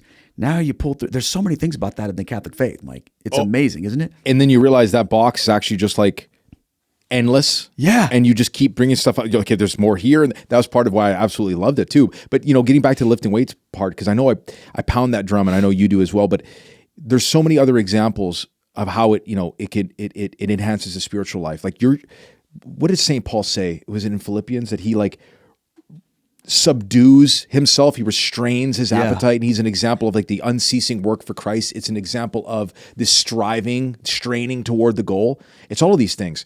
And so when you think about the Catholic faith, I think it was Pope Pius XII wrote something to the Italian sporting associations in the 1950s. People should go look that up because it talks all about that. He even says, no pain, no gain. He literally said, that's Pius XII as well. And no other faith honors the full, total person like Catholicism. So you see a lot of guys that are living kind of like they're, almost like Gnostics or Manichaeans. They're just spirit, your body soul composite. And yeah, like these saints weren't like these jacked guys. Some of them were. Some of them were very strong guys. They were all strong men. And for most of these guys' lives, they lived such hard lives, they didn't need to lift weights. No, they didn't. We live such soft lives that we need to kind of recreate this work, right? Didn't they dig up the bones of St. Peter and they found that his bones were like thick, Yeah, dense? I remember hearing about that because we just went to Rome and they were talking about that. Yeah, exactly. So it's This like, was guys, a stout man. guy who's eating protein all the Yeah. time and fasting, but he was strong. It's like, guys, this can be one of your tools in your toolbox of achieving sainthood. You just invite Christ into the process. And it's kind of like, all these little things, what are we trying to do? You cannot become a saint or saint-like without suffering. And it's usually, it's redemptive suffering and hopefully voluntary suffering as well, right? And so, nothing can match the suffering of Christ on the cross, but like these little things, like, okay, your squats are your penance, dude. Try to align that in the most like insignificant way to the suffering on the cross. These things matter. It honestly has made me a better Catholic. Oh, I 100% understand that. I think about that like with regard to fasting, okay? Because there's the other part of it too. From a nutrition standpoint, we eat way too much. Oh, yeah. But yet in Catholic faith, we're called to so much fasting, probably should be more. But, our Orthodox brothers and sisters, they have more than we do typically, but we have some. But what it's all about is, and I think this is so cool. In penitential seasons, we choose our form of suffering to prepare us how to handle it when we suffer that's not of our choosing. Yep. Okay? That's what fasting does. And that's what lifting does. It puts your body in that state of pain that I'm choosing to do that so that when there's a situation that I'm not choosing, but I need to be strong, I'm ready for that. And I think like aligning that is really important, which is why I'm so pumped that tomorrow we're going to my gym, St. Michael Barbell Club here in Cedar Rapids, run by my good friend Joe and Abnett, who you're going to meet tomorrow in person. I know you've talked to him online, but in this gym, it's so rad. And I did an interview with Joe in the gym That's so a couple of years ago, and there's like giant banners with Latin phrases, and there's today he was moving where the crucifix was. I think he's getting ready for you to come, so he's kind of like, I need to move things around. Let's go. But there's a giant rosary hanging on the wall. There's catechisms lying around. But here's the other thing that's cool about this gym, and I'm probably stealing his thunder a little bit. There's not a mirror in the place. Let's go. I love one that mirror. But instead of like I was doing squats this morning, right in front of me and the squat rack is a big banner with Saint Sebastian with arrows going through his neck. I'm hurting on this rep. I see this brother and I'm like, okay, I can do it. But there's not about vanity. There's no mirrors anywhere and we never have those conversations at the gym. We talk about the faith. We talk about lifting a lot, but there's this brotherhood. And one of the things they do that's so amazing is every first Saturday, men gather with their sons to pray the rosary at 6:00 in the morning. I've filmed it a few times for the rosary crew there, so awesome. Doing it. And so now it's become like this amazing community that has gathered, and it's all around prayer and faith and the gym. You ought to just move down here, man. Oh, dude. I was flying in here. I'm like, this is a beautiful place, man. If Canada becomes that 51st state, we'll have to absolutely consider that. Oh, man. Because it's hard to get here otherwise, man. Otherwise, I'd already be down in the U.S. Trust me. A lot of my Canadian brothers are going to be, we're going to call me a traitor, but it is what it is. Well, you said that, not me. So, yeah. But man, I think it's so cool how you're able to take those things and apply it. But there's one other leg to this conversation that we haven't cut out yet, or talked about yet, that is part of what you do, and it's the social media aspect of it. Mm-hmm. So let's talk a little bit about that space, because here's the deal: social media, especially around fitness, can be pretty unholy. Oh, totally. You scroll through things, you see all these people that film themselves in, immodest attire doing these things, or you see even men that it's all about, hey man, look at me, and all this kind of stuff like that. And, we have these Catholics in the world that are doing social media stuff too, but I sense that we're kind of having an identity crisis around this. But talk about how you approach the whole social media thing, trying to show these men what a real man looks like. But, you're not traipsing around and like, shirtless, like, all right, guys, look at me. I'm going to eat a giant, cow liver here today and tell you how tough I am and how to get all the chicks. No, because I did that. And you can't really like look at yourself in the mirror as a man, especially as a Christian man, and take yourself seriously. Even if you aren't Christian, you look in the mirror, you're like, you are kind of a caricature, an effeminate caricature of who you could be. And so, and I don't think that appeals to like the lowest common denominator. And what does that do? That just inflames further vanity. I take almost like, and this is not intentional. We had that discussion in Avoiding Babylon about that picture and the influencer culture. And I kind of thought about this a little bit more. Like, I never set out to be an influencer at all. I don't want to be called that. I don't even know. Let's come up with a term. Yeah, we said the word. I said we were going to do that today, but you and I have to be fair to the audience. We haven't we didn't pre-plan this. No, we didn't. But I think we do need to think of something, because the whole idea of Catholic influencer just sounds kind of, I don't know. It's sort of like contradictory terms. It does sound like contradictory terms because it sounds very self-aggrandizing. And sometimes I have this reflection, and I brought this to my confessor many times. I said, Father, is this right? Like, I have a Catholic business and a Catholic page, and I'm professing all these, like this, something about it sometimes doesn't feel right.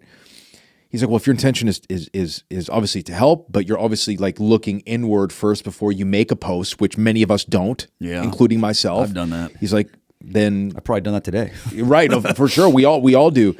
So, it's kind of a constant battle. I kind of come back to, all I want to do is to be able to support my family, of course, but give God all the glory and bring guys back to the faith. My particular angle too is, for me, the more I learned about apologetics and having an argument, all that stuff is very important. It's very, very important. And we should always have a defense ready. I found it was making me very prideful, spiritually very, very, very prideful. What I think more of us should do is just talk about how the Lord is influencing us through our faith and just living that out loud. It's like an out loud, really long testimony. And my best quote unquote content, even though I don't know, it's so strange, is me just talking about my conversion. Yeah. And then inadvertently, my business is blown up as a result of it. I'm not talking about like, here's how you deadlift, or here's how you get 6-pack abs as a Catholic. It's like, well, here's how Catholicism has influenced me. This is how it's influenced my views on strength or what have you. And then from there, people just kind of connect to it. I don't know. I feel like if you're coming into this with this inspiration to be an influencer, you have to be careful, because that's kind of like breeding grounds for pride, right? Which is difficult because you're in the same space. So like, what do we really do about it? Yeah, I think what's weird about the term isn't either one of those words. They're not bad words. No. I mean, we want to influence other people with our faith, of course. I think it's what society understands an influencer to be. Because when I think about, forget about Catholic for a second, when I think about an influencer, I think about somebody with an agenda. Yeah. I think about somebody who is trying to take from me, okay? They're taking my money because they want to influence me to buy a product of their sponsor or their product. What I think we need more of is, and you said this, I don't know if you meant to say it, but you did. I think you meant to say it, but in a different way. What you're doing by sharing your testimony is you're not taking, you're giving. And I think that's the key that we have to capture. And the reality is, it's very difficult in this space online, no matter what you're doing, to have that mindset. Because what are we trying to do, right? We're filming things, we're making content, and what do we all hope? That we get views, that we get influence, that we get attention or whatever. And I think the shift that we have to make is thinking about what we're giving versus what we're getting. Because when we operate from the mindset of, well, what do I get? What do I get? Then what we realize is this: it's never enough. Okay? If I have 100,000 subscribers, well, why don't I have 200,000? If I have 1 million subscribers, hey, that other guy's got 2 million. Always. You know, if I have 5,000 subscribers, hey, get me to 10,000. You know, and I've battled with that internally. So I have like little things in my life that I've tried to like hold up as backstops, things that I won't do, or things that, you know, just for my own, like to keep my pride in check or whatever. But if we can sort of flip that around to think, how can I make this about what I'm giving to people versus what I'm hoping to get? So what would you call that? I don't know the right term. And the thing that I don't want to do is come up with something stupid and cheeseball, you know what I mean? Yeah. Because the reality is nobody's going to care what I say. But or myself. So I think one of the greatest things... Not that we're like self-appointed, whatever of this, but bishops I just of think online it's a good Catholic social media. Exactly. Other people can do that. But I just think that it's a fun conversation to have because I think it's a conversation that needs to be had. Yeah. And I'm sensing that it's not just you and me who feel this way. I'm sensing that, people, because there has been a little bit of a dust up lately.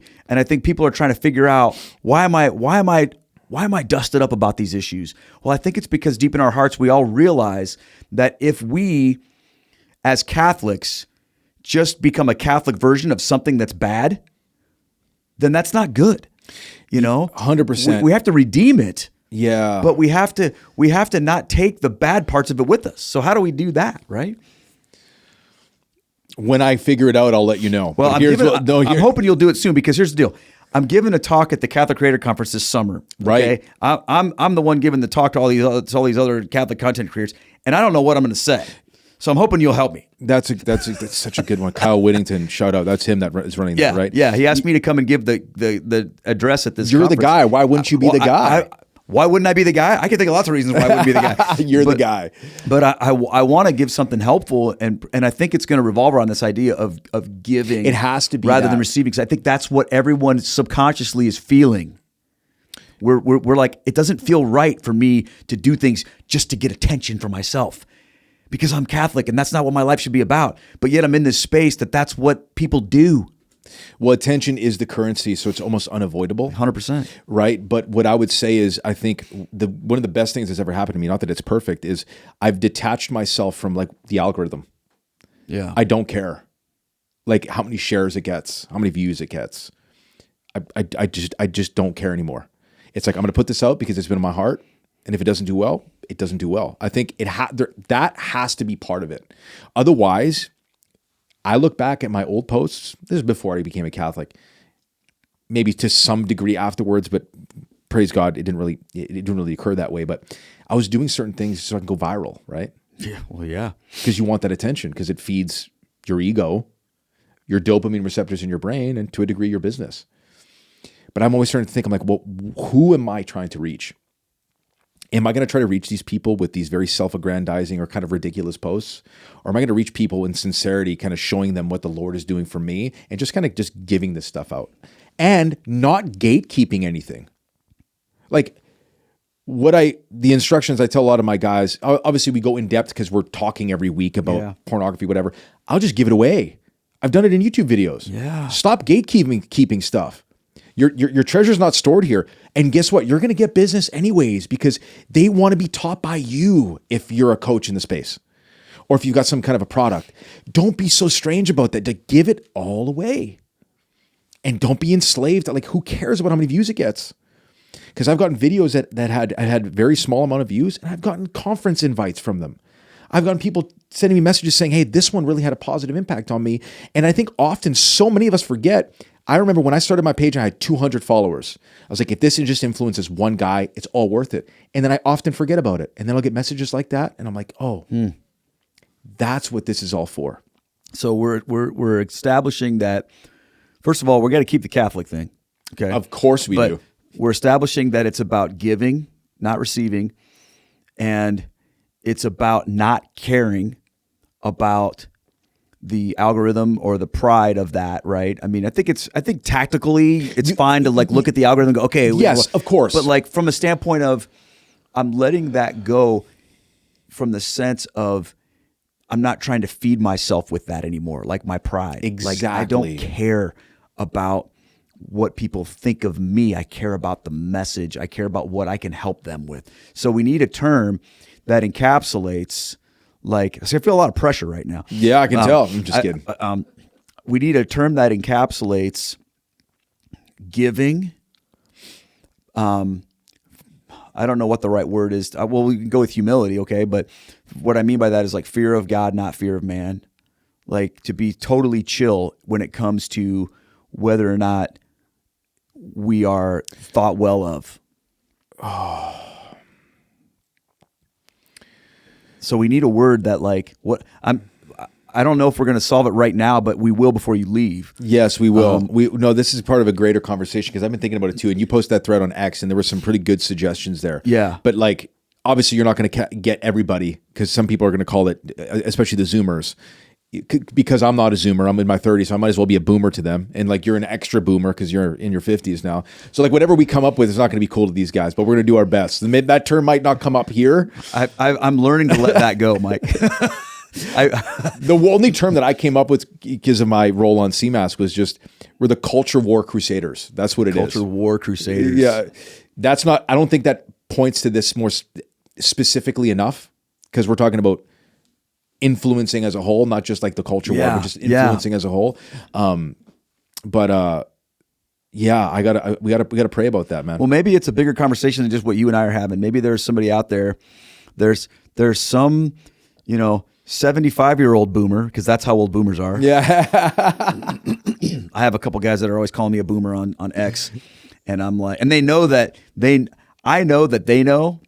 Yeah, they're like I'm 13 though. Shout out to those guys. Yeah, like but they still poke me anyway. But there probably is some boomer out there that's going to go, dude, we created that 20 years ago or whatever. So it'll come to us. But I think the concept really of, and maybe we just do the cool thing and just call it the Catholic anti-influencers. Yeah, the anti-influencer club, right? But honestly, this is why I made that X post.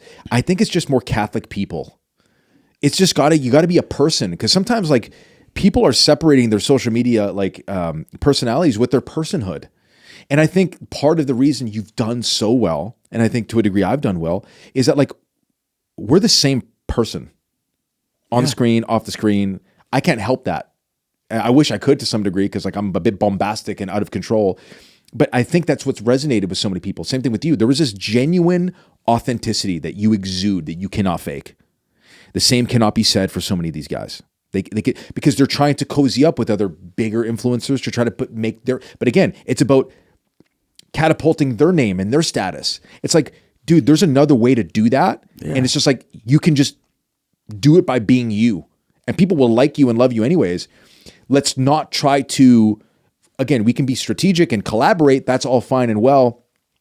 But we don't need to like intentionally try to cozy up, because when we start to do that, what happens? Our message gets diluted. Yeah. Well, they call it clout chasers. It's clout chasers. I think that's a good term for that. It is. Because we say, I need clout. How do I get it? And it's usually trying to ride somebody else's coattails or get them to notice me, or whatever. Like, hey, how do you notice me? Or what, this and that. But I think that's a great point. We have to be authentic. We have to just be real. And what's funny is, when you listen to the really, really successful influencers, okay, they have the same message. There's like this gap between people who are really trying to make it happen, who you can tell they're just copying somebody else and they're just a worse version of somebody else. But then there's like these people that are uber successful in this space. And when you listen to them talk about what's important, they all say the same thing. Mm-hmm. They're not talking about the little micro tactics of when to post your YouTube video or how to make a good thumbnail. They're not doing that. They're saying, just be yourself. Be unashamed about who you are. And they're not talking about morally. They just mean like, don't try to hide who you are from the audience to be somebody else. Like, be authentic with who you are. Don't do things just to try to please imaginary people out there in the internet. Be who you are. Make the kind of content you like and be real. But recognize this, hey, there's no guarantees that it's going to blow up and become viral. But what is guaranteed is that you will never have to look at yourself in the mirror and feel like a fraud. That is so big, because again, people, they go down this rabbit hole far enough and then they realize it was for their own self-aggrandizement and not for like to the glory of God, right? That's why I'm so, impressed by guys like you and Frad, because now having met both of you guys are the same people on and off screen. And I think this is worthy of being called out, because I think that initial picture, there's nothing inherently wrong with the people in that picture. I'll just first and foremost say that. I don't have a problem with any of those people. I think it's this online culture in a way, and this might be a complete sidestep, but I think it's important to mention, that has ignored young men. completely. It's like we're either just trying to impress our other buddies with how much theological knowledge we have, or in apologetics, or we're trying to impress other women in the space, or cozying up to all these people. And then you get this demographic of these young dudes that are like, what about me? Like, we talk about the crisis in the faith in the church, right? We've got to speak to these young men and mentor and inspire these young men like the way like Andrew Tate does. Because you know what? I'm sorry, people are going to probably like, they're going to feel this revulsion after I say that. I'm not agreeing with anything he says. I'm not. I'll say that. I'll be the first one to call him out, and I call him out often. He's actually addressing them, and he's speaking to them. And I don't think there's enough of us that are doing that. Well, I think that's a huge point right there. Is who is that person? You know, I asked you in the very beginning of this, who are the authority figures in that world of the Red Pill movement? And what you said was, there really aren't any above. It's all just kind of peer to peer, you know, which is not great. Okay. I would love there to be, and I think this is obviously a good idea because it was biblical, older men mentoring younger men, older women mentoring younger women. You know, if I would love to see a movement of like boomer Catholic men mentoring Gen X Catholic men who mentor millennials, who mentor Zoomers, or however you want to do that. But I think you're 100% right. There needs to be a movement of people that are speaking to those young men about things they need to know, because they're smart. They've got a lot of intellectual knowledge, but from my observation, a lot of it stops there. Yeah, exactly. They think that the intellectual exercise is the end of the equation. So they're perfectly comfortable sitting in their house in their basement or whatever, typing up like zingers online and making cool memes and insulting people online with their, super clever arguments or whatever. But that's where it stops, right? They haven't figured out where to go with that. And honestly, I think that's where guys like you come in, because they're going to listen to guys that they look at and they admire and they go, man, how do I do that? How do I aspire to that? But the thing I like about what you're doing is you're giving them the time of day. Like, you are like, hey, let's have a meeting. Let's get together. Let's talk. Let's do these men's group things and work it out and spend time with them. I think there needs to be more of that. I 100% agree. And I thank you for saying that. I think, when we were on that Avoiding Babylon podcast, and it was so kind to hear that from Thursday. Shout out to Josiah. He said, "Oh, Mike, you're the." I said, "This is not. It's going to come across super self-aggrandizing." This is what he said. You guys can go listen to it. It's on iTunes. You're the answer to Andrew Tate. No, I'm not, because that leaves a really, really, really big window for me to take over, not God to take over. And I had this realization after that was said. I was like, it can't just be a singular person.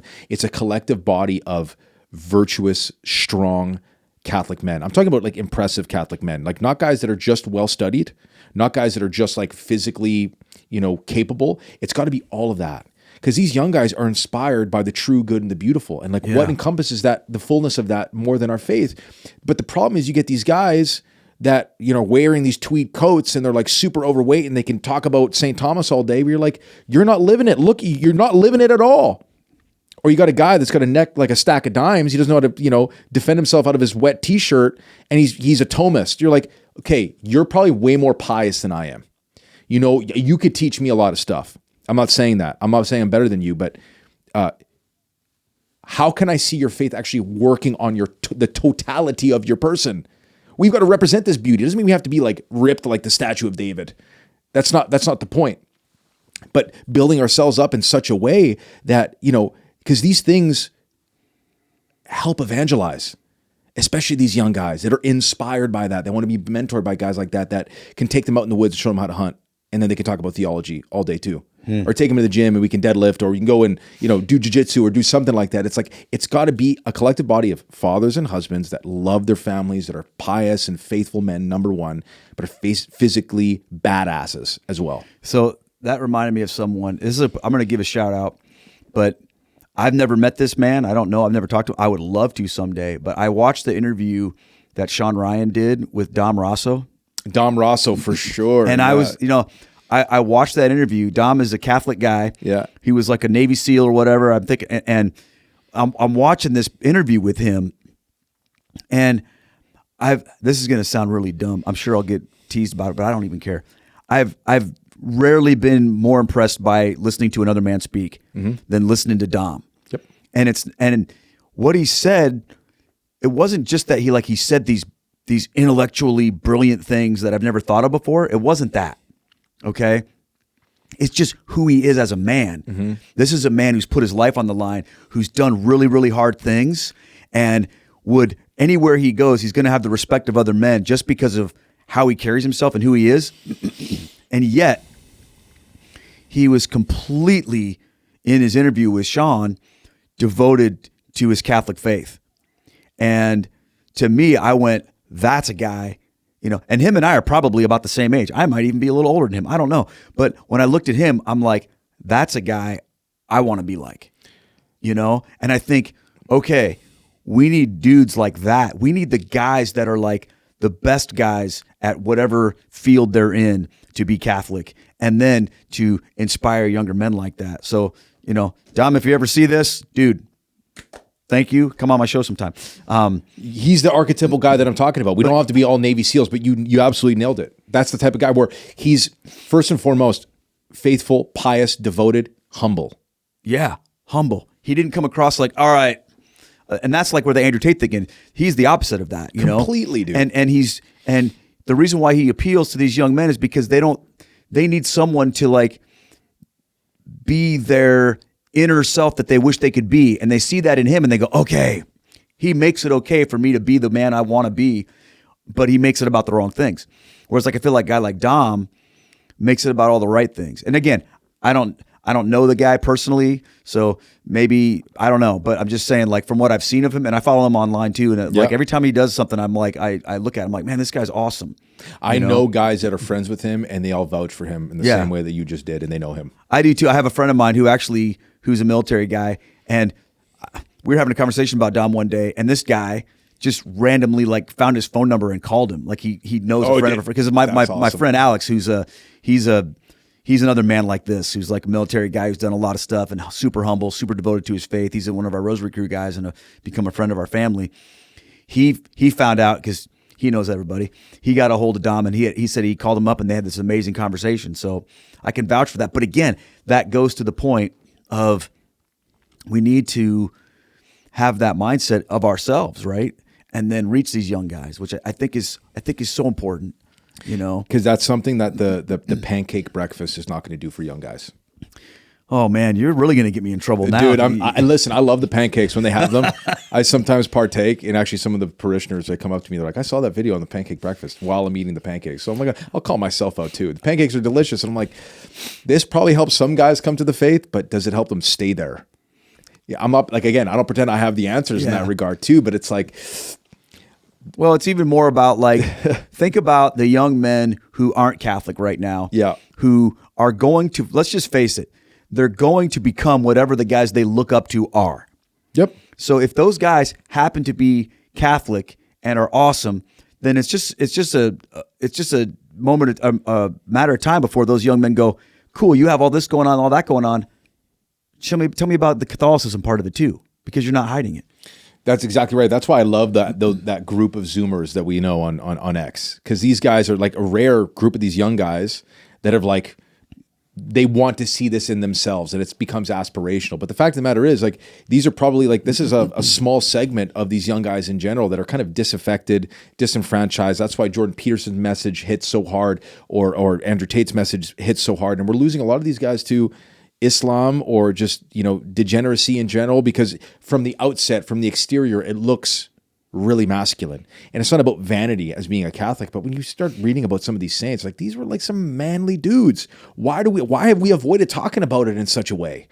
This is what part of, attracted me to the faith as well. It's beauty. It's the fullness of beauty. And like, we all ought to take that a little more seriously. Doesn't mean you can't enjoy pancakes though. Just also do some deadlifts at the same day. Oh, man. Mike, what are we missing here? What haven't we covered that we need to cover?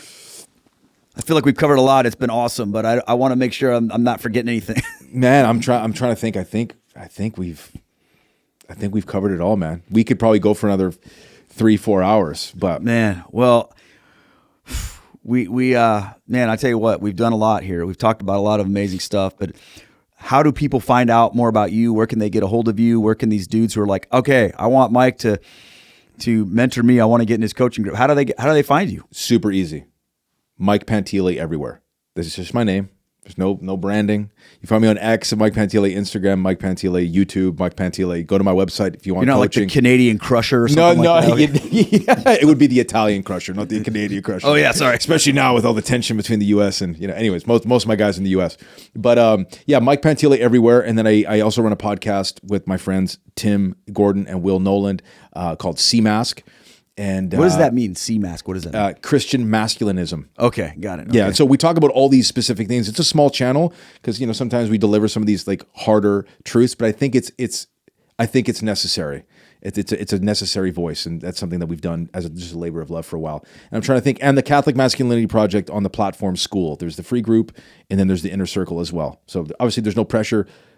I want people to follow if they resonate with the message, and if there's anything I could do for these guys, I'd want to. But above all, the one thing I really want to hammer across is that when I've started this whole thing, I just want to be a compass that points people to Jesus and his church. I'm not all that concerned about my business. God has taken care of me for years, and I know he's not going to give up on me. Just find yourself at Mass, find yourself in confession, and find yourself prostrating in prayer and partaking in the Eucharist. That's it, man. Praise the Lord. Praise the Lord. All right, I have 3 more questions for you. They're rapid fire, though, okay? Okay. So these are questions I ask all my guests. I call them the most important questions. Okay, let's go. What is the most important thing that Mike Pantile would tell someone who is thinking about Catholicism, but they're not Catholic, but they're thinking about it? You don't have to have it all figured out and have all the answers. The answer exists on the other side of the leap of faith. Excellent. Number 2, what is the most important thing for someone who's a brand new Catholic? Think about your wife coming up after Easter, 2 months later down the road. She's brand new. What's the most important thing? Practice your faith more than you learn about your faith. Practice your faith more than you learn about your faith. So get out of the classroom, get into the lab. Go to confession, go to Mass, fast regularly, partake in the Eucharist. All the saints and all the apologetics, all this stuff is great, but that is secondary and should be a function of a primary love and practice, not a primary focus. All right, last one. What do you want to tell all the cradle Catholics out there, people who've been Catholic for 20, 30 years, and they're just kind of riding the wave? Where's the camera? Say it with your chest. You're Catholic. Live it, be about it, talk about it, light yourself on fire for it, because it's the most beautiful thing on God's green earth. Say it with your chest. You're Catholic, and then live it. And when you talk about it like Keith does, because that'll bring so many people around to it. Like, say it with your chest, bro. That's what I think they should talk about it like the way you talk about it, because I've never said that before, but I love it. Praise Jesus, dude. Praise the Lord. Brother, it's been awesome. Once again, thank your amazing wife for sending that email and connecting us, because I really appreciate that. This has been great. It's been awesome getting to know you, and having you down here has just been so much fun. And I'm super pumped for the gym tomorrow to go do that as well. But thank you for taking time. I mean, you know, for you to be here on this show, you give up 3 days. You give up a day to travel down here. You give up the day to be here and the day to go home. In your case, it's 2 days because you just got here and you're leaving tomorrow morning. Mm-hmm. But it's still a long time to be away from your family, and I don't take that for granted. So thank you for taking the time to be here, brother. And I'm very excited to see what God's going to continue to do through you and your ministry. Like I said, on behalf of my family, we're so grateful for you and Estelle and your guys' message. And being here, I'm not joking, is something I'll never forget the rest of my life. You have forever had an impact on the hearts and the souls of myself and my family. So if anything else, just know that. And so this has been an absolute honor. I miss my babies so much. I miss my wife so much. But this is a blessing from God. I can only put it that way. I love you, man. Seriously. I love you too, brother. God bless you, man. God bless you as well, dude. Thanks for listening to Catholic Feedback with Keith Nestor. Send in your questions or comments to feedback@catholicfeedback.com.